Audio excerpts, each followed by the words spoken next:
Uqabashe uyakufuna uqabashe lana. Ngimnike kodwa manamba wakho ngqobo uzakufona. Kodwa-ke ngoba uwena othe-ke uma unandoda nje. Naye-ke uqabashe bese ethi angakujabulela nje ukuthi athole umuntu oshiwe ngawo nje aphilisane nawe uswidi bakithi umthathe bakithi uyigezele yena ibhova labantu.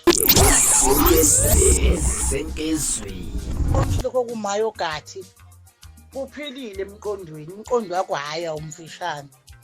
Mayogathi futhi akakhubazekanga ukuthi ngoba nje ngathini akalingani nathi. Umqondo wakhe uyawuzwa ukuthi ukhaliphile phelele nje uqondile uthethuwe awunalo ngisho ichashaza akaphithizeli moyogathi ekhanda apho ngisho omncane nje ukuphithizela. Yazi uvula abantu abade ngokomqondo. Uyaphila lo mfana impela umehluko nje ukuthi-ke yena akazalingani nathi kwakhe nje kalapho.